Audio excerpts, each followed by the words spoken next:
I missed 2 days. Making new habits sure is difficult.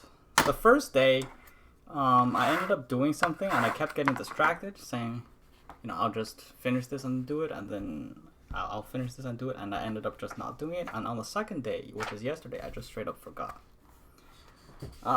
Difficult. Also, I'm trying to go out and run every day. Not long, just until I feel like I can't do it, which I'm not really pushing myself to the limit. So I run a lap around the neighborhood, and then after the lap, however much I go is pretty much I give myself a little bit of leeway and say I've done the minimum amount, and whenever I stop now, is okay. But I still try to push myself a bit more.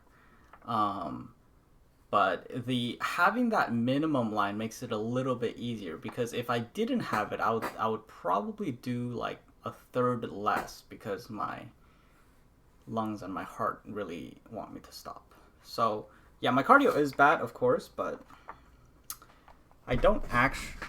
But the thing is, I feel like a lot of days, if it's like, it's so easy to make excuses. That's the habit that I've been having the most difficulty with. I'll say like it rained today, or it's too cold, or I just it's so much easier to make excuses for it. So that's the one I'm having the most difficulty with. The videos sometimes I miss, but that one I don't miss as much. Okay, where were we? Notes. All of us are less rational than we like to believe. Yes. The majority of our decisions, the majority of things we do, we will defend, but if we really analyze it, we will realize how irrational it really is, which is fine because we're not robots, of course. We are biological. The most important thing is simply to admit it. Don't deny it. And the example that I think is very relevant here is so two things. One is the example where they gave, I think it was the story of the doctor. Okay, so it's basically someone who had short-term memory. I think I mentioned this one before from reading Blink, but Tom also mentioned it. But anyways, so there was someone who lost his ability, his short-term memory, so he could only remember things before a certain age, and now as long as a few minutes pass, he can't remember what happened a few minutes ago. So a doctor came in and shook his hand with like a pin in his hand, and then it pricked him, and the guy was like, "Ow, why'd you do that?" And then the doctor, or I guess scientist in this case, scientist slash doctor, I don't remember which one it was, he left and came back 3 minutes ago, and they basically met for the first time again to him, and then he reached out to shake his hand, and the guy instinctively didn't shake his hand, and he said, "Why aren't you shaking my hand?" And the guy made up a reason. It's like, I just don't shake hands right away with people I just met. So we have a tendency to assume that we have a reason. So we act first and then rationalize second, to try to defend the idea that what we do has reason behind it. Or a rational decision. Now, everything has reason, with cause and effect. Maybe it's the way our, cell neurotransmitters interact that causes a decision. An impulse to do X that causes a decision. But that's not what I mean. I mean, like, this was the best decision, or I have this principle that I follow, or rationale like that. And we like to believe that our actions have sufficient reason, such that if someone asks why we do something, we wouldn't answer, "Oh yeah, out of habit," or "Oh yeah, out of autopilot." We would instead answer with, "Oh, because I believe this," or "Oh, because I think this," or "I think that," which is, we are post-rationalizing. This is not done beforehand. And that's fine. We just need to understand it and not admit it and not deny it, right? It's because so that if someone asks, or even better, if you ask yourself why you do this, or maybe should I do something else, you don't become defensive to yourself and over rationalize it to yourself, and justify it. Sometimes you just have to accept that's just a habit, or that's just done reflexively or done on autopilot, and maybe other things are better. That's really what it comes down to, so that you don't get defensive as if someone is invading your idea of self. That is to say, if to accept that you don't have a reason is to admit to yourself that you are not like a conscious sentient entity with free will or something like that. It's like it's as if it's an attack on your freedom and personal rights. Sometimes. Anyways, we are like the microbiome of Earth.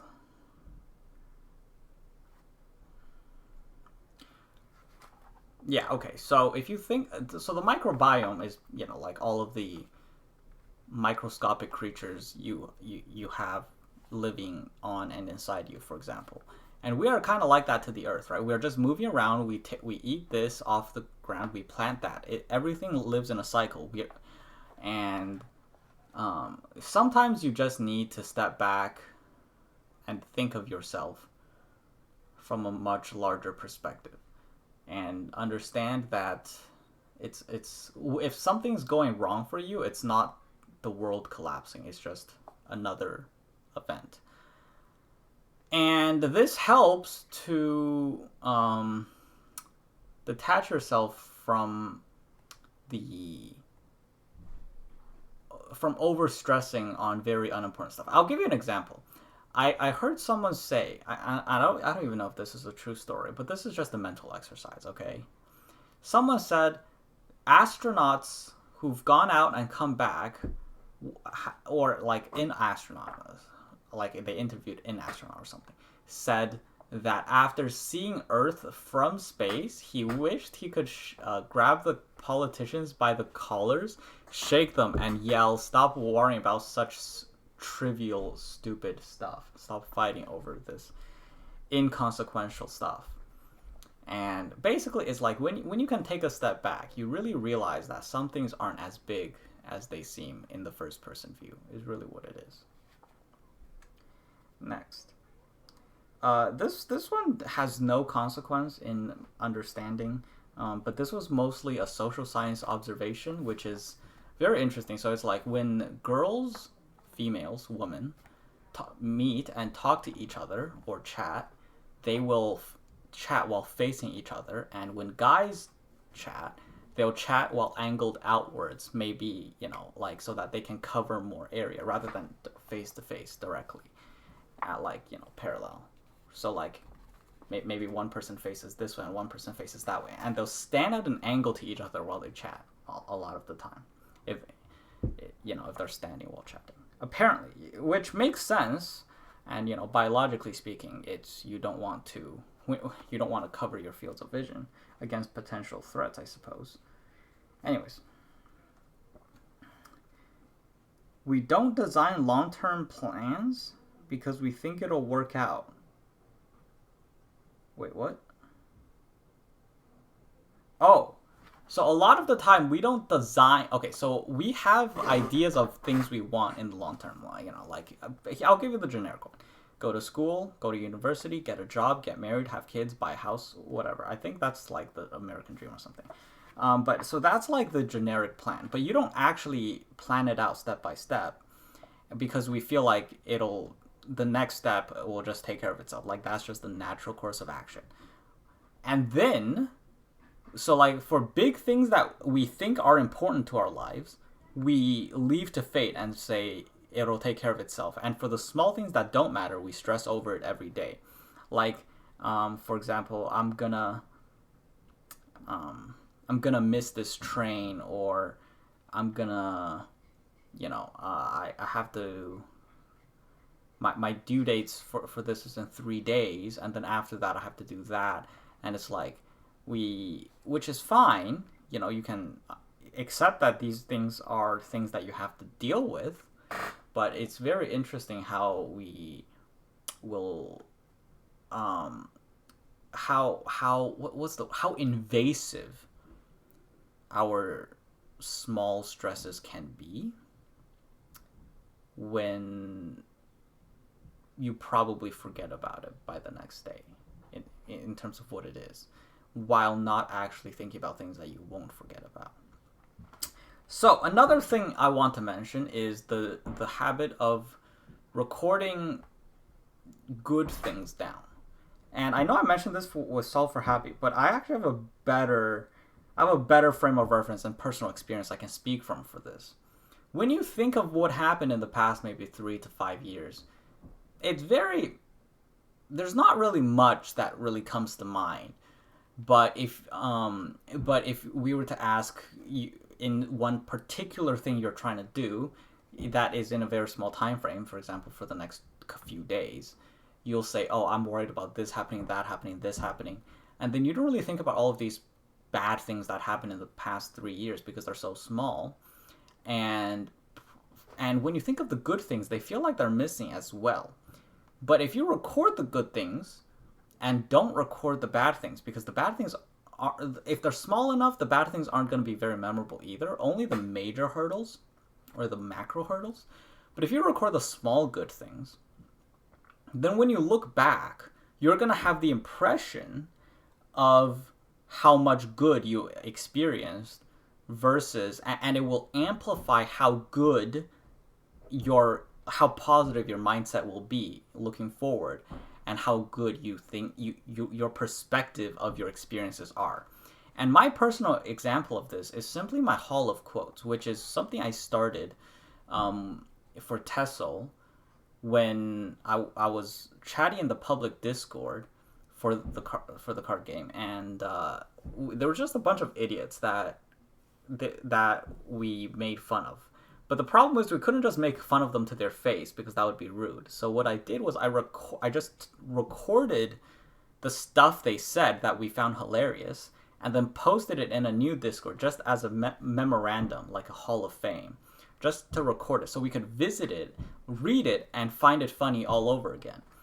And then so I invited a few other people from the Discord, and then we just kept recording new shit in there, and now I just have a backlog of like a goldmine of positive memories that I can look at again, and it'll be hilarious again. And so now if I were to look back, it just makes me feel like, oh wow, those were good times. Whereas if I recorded the negative things, I would look back and go, those are bad times. Or if I don't record anything at all, I would think back and go, not much happened. Those were times. I don't really remember much about, like, it feels like the time flew by without anything happening. And the thing is, it projects you forward, going, yeah, things will work out, because you have the feeling that simply good things happen more often. So you feel like a luckier person, more positive, and less like you're being ostracized by the world, I guess, or that it's you against the world, and you have challenges you have to face every day. Okay.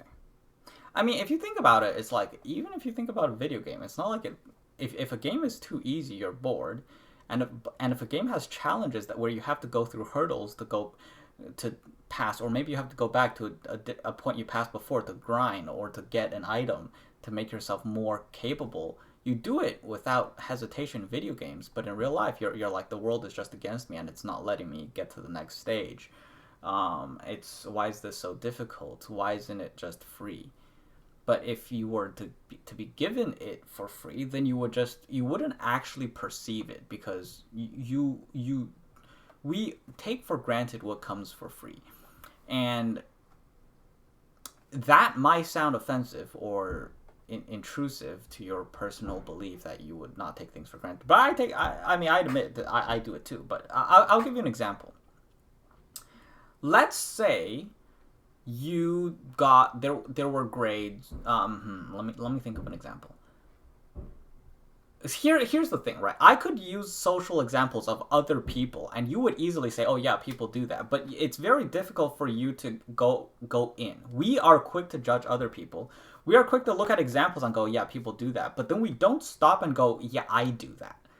That's the thing, right? It's like it's so easy to look at this psychological phenomena and go, yeah, other people do that. I can see that. But we don't stop to think, in what ways do I do this? And I'm trying to think of an example that makes it easier for me to look back and say, yeah, I do this, and then for you, if there's anyone listening, because that's the format of the exercise, for me to act as if there are people listening, to go and look within. Which so things that come easily. Okay, so let's say you wanted $200,000, and you say, oh yeah, when I get $200,000, I'll be able to, because I'm currently so young, I can live cheaply, invest it, and then in maybe do a basic job, and maybe in 10 years I'll be able to live off of my investment returns while still living cheaply, and then in another 10 years I'll be able to live better without working. So it's like after the first 10 years I'll be able to not work and have more time in my day, although having to live frugally, and then another 10 years I'll be able to not only not work but also live as if with 4 times the amount of spending, because I don't need to increase my investment anymore. So the first 10 years you're trying to get to a point where you don't have to work. The second 10 years you're trying to get to a point where you don't have to spend less than the investment returns to grow the investment, right? So it's like, let's say after 10 years your investment is $500,000 and you make, let's say $2,500 a month, just hypothetically.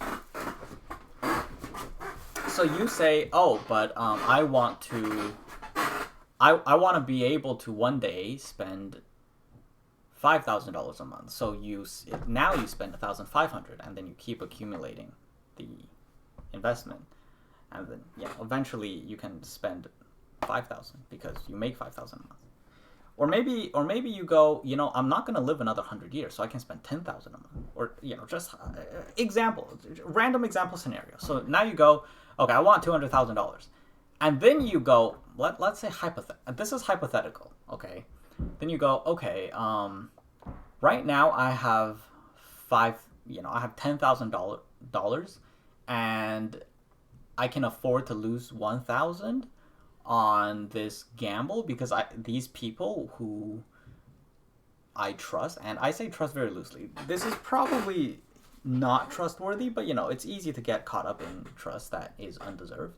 And let's say you trust them, and crypto is exploding, let's say a few years ago, and I'm gonna turn this $1,000 into $150,000, and so you study it, and in a year you manage to grow it to your 1,000 to 30,000, and you go, this is amazing.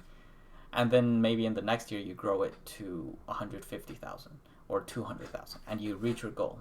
Now you're probably gonna go, wow, this is amazing. I'm so awesome. I'm gonna keep going. And the thing here is, sure, maybe you spent a lot of time on it, so it wasn't easy, but now you think, because you didn't face the moments of crash, the ups and downs, because it was all up, then you take for granted that it's going to keep going up, right? And then maybe you keep going, and then you lose most of it. That was a horrible example, now that I think about it. That was a horrible example. I wish I could edit this out. Anyways, let's go with a different example. Maybe this was for me, right? This one's for me the easiest example I can think of is just grades. Like, for example, I just valued my English grades that I worked hard to write the essays for a lot more than the math grades I casually wrote, even if my math grade was higher. You value things you have to earn a lot more than things you get. I don't even remember how I got here. Why am I talking about this? Oh, right, video games, right. Yeah, it's very easy to say that life is difficult, but you never say it in the video game. You just go, yeah, I mean, this is the point of the game. It's like, there would be no point in reaching the next level if I just got to the next level. I don't know why. It's so different when you play games versus when the same thing happens in real life. Maybe it's the consequences. Maybe it's because in games we know that we can just reset or restart. You know, we feel that we're losing something every time we don't get stuff for free in life. But also in video games, it's one. If you were to the thing about video games that makes it satisfying as you reach new levels is, okay, this excludes the RPGs where you have to grind a lot, but it's the knowledge that if you were to start over, because of your accumulated knowledge and mistakes, you would be able to get there much faster. That's part of what makes games satisfying. So, but we don't feel the same way in life because we don't have that idea of we could start over because we know we can't. So I don't know. These are just random. I don't even know where I'm going with this. I was just okay. So, satisficer versus maximizer. I mentioned this in the relationships, which is based on the book I'm reading, of course. Not based on this was just me communicating the things I heard in the book. But the thing about satisficing versus maximizing is that the process of maximizing has a huge opportunity cost. So if you were to say, once I reach this bar, I am going to say I have my thing, and this is going to be my thing. So, and I'll give you this example. Let's say you say, when I eat a meal, okay, let's say you go to a buffet, and you say, I'm going to try new things, and if I find something I like, then I'm going to enjoy the rest of my meal eating that thing. And then maybe next time I'll find something else I like because I don't. And then you have the maximizer who goes, I'm going to go into this buffet and I'm going to find the thing here that I like eating the most and eat the rest of my meal eating that thing. Actually, this is such a great analogy for relationships. I'm a fucking genius. If you think about it, you can only eat so much in one meal. And every time you taste something, it's going to make you fuller. And maybe if you just stop after you find something that is delicious, then you would be able to eat a lot of something delicious, right? And you would be able to eat that thing without thinking, what's out there that I might find more delicious? So then the maximizer would never actually know that he found the most delicious thing unless he were to try everything. There's no way he could tell. And so therein lies the problem. Because the buffet can be as large as you choose to imagine it to be. Or as small. You can be a maximizer if you imagine the buffet to be small enough. But so here's the thing. You have to understand that maximizing your result has a cost to it. And once you reach a certain level of quality, the cost of finding something of a higher quality increases. Because let's look at it another way. Let's say you were to roll a dice, and it will give you a result from 0 to 100. And obviously, this is the simplest form, and it'll get more complicated. But let's say you roll an 80. Okay, after 5 tries, you roll an 80. And you go, I could roll a 90. The 90, you don't go from 80 to 90. You go from 0 to 90 from scratch, right? It's like, because getting the 90 is independent of getting the 80. Getting the 80 didn't actually bring you closer to getting the 90. So that is to say, you had a 20% chance of getting something 80 and above, and a 10% chance of getting something 90 and above. And that hasn't changed now that you have the 80. So now, if you go, what if you don't know that it's from 0 to 100? You don't know what the upper limit is. And you know that the first 10 times you rolled it, it was between 0 and 50. So on the 11th time, you get an 80, and you go, wow, I got an 80. Or you can go, I don't know what the highest number can be. And the next 50 rolls might be between 1 and 60. Right? It's like, and this is the kind of thing, and I think this is actually very interesting analogy for relationships, though it's not completely accurate because you do learn things. But I actually really like the buffet example. And I don't think it's actually just for buffets. I think this actually just applies for... I don't think this just applies to relationships. I think this applies to everything wherein you can apply the paradox of choice. Whether that is going into a store and buying a pair of pants, a pair of shoes, a jam when there's 40 flavors of jam, a soy sauce, a bread. It's... Okay, I should stop using these kinds of examples. A job, a university. Okay, you can't really try a bunch of universities, so maybe that's not the same. But you could study, you could research a bunch of universities, and you could, go. These are the options. These are the distances. These are the activities they do. The internship opportunities. Blah blah blah blah blah. And there's a lot of research you could do. You could do an endless amount of research, or you can stop and go with one that satisfies your requirements and go, I'm going to make the most out of this university experience by doing these things. List, right. I will talk to all of my professors if I can about the subjects to better understand the subjects. I will go out of my way to find the best internships by talking to these employers near the area. I will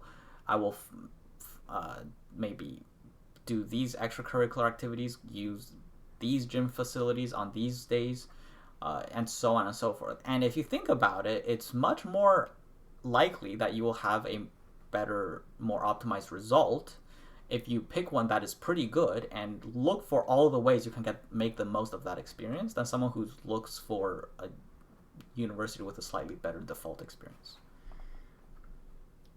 And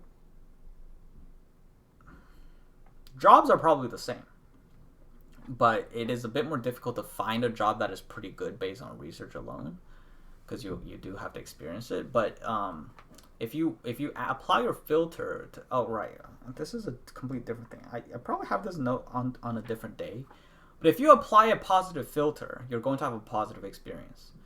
And I will put this in a way that anyone can imagine, because this is the way I understood it in the book. So I don't remember who said it, but or which book I read that said it. But if you were to go on a date in a park, and you go, or at a festival, and you go, I came to this festival with my ex, and we broke up, so this festival experience sucked. And then you go, so this festival experience is probably also going to suck because I have a negative memory associated with this experience. It's going to be a self-fulfilling prophecy because you're going to approach it with a negative mindset and it's going to suck. Because you have the idea that it's going to suck, that throughout the journey, your mind is going to be in a negative state. Right? It's like if I have a cup of water and it's always water, it's in a liquid state. If I boil it or freeze it, it's going to be in a solid or frozen state. Your mind is in a negative state that entire time. So when you remember it, it's going to be negative because you didn't have a positive state. How could it become a positive memory? So it was a negative experience simply because you felt bad during that time. The act of expecting to feel bad is in itself a bad experience. And that's why expecting things to be good or expecting things to be bad will make themselves true because the act of expecting is in itself an experience that can be good or bad, because that's feel good. When you expect something to be good, you feel good. When you expect something to be bad, you feel bad. And what you remember overall is how you felt, how you felt during the experience, rather than how the experience made you feel. So if you feel good during an experience, regardless of whether or not that experience was good, then it's going to be a good memory. And that's why Your filter determines your experience. Okay. Okay, I'll do one more note because I can't remember what the fuck this next one means. I have no idea what's going on here. Okay, one more note. So they said this is very fascinating. So they gave out coupons which said some science experiment or social experiment. They gave out coupons which said if you come to the store within, before the coupon expires, you can redeem the coupon for, I don't know, a donut or something. I can't remember what it was. Or maybe a discount or something. And the coupon expired in 2 months, and almost nobody went because they felt like they had so much time. And then when they did it again with 3 weeks, the turn-up rate was much higher because they felt like they might miss out if they didn't go. So they looked at the 3 weeks and go, I have to do it soon, within 3 weeks. So they planned a time, and they went, presumably. At least that's how I imagine would have reflected the difference in result, because that's what I would have done differently if I went during the 3-week deadline instead of the 2 months deadline. So the answer is basically set a deadline for yourself for things that you want to do, things that you feel are opportunities. Because if you make the deadline too long, you're going to feel like you have endless time and not do it. I guess you could think of this as, you could apply this to a lot of things that you could do for yourself. A lot of things you do, you feel like you have unlimited time, and you just say, listen, if I don't do it within X time, I'm just going to say I'm never going to be able to do it. I'm not going to allow myself to do it if I do it outside of this amount of time or something. Set yourself a deadline that is, restrictive enough to feel like you have to do it, but not so restricted that you feel like, I'm busy today, I'm just not going to do it. Basically, that's the takeaway, I guess. I don't even remember what I heard it from, but I think it's a very interesting framework to look at and go. And the other thing is, maybe that's why, like, if I told you were immortal today, you would probably lose a lot of motivation to do certain things because or maybe not you, but some people would feel just as much motivation, but a lot of people would feel less. Okay, I guess that's it. I'm gonna try to make up. I'm gonna say that this makes up for the last 2 days I missed. I guess not really, but it is good to try to recover my habit that I failed to keep up.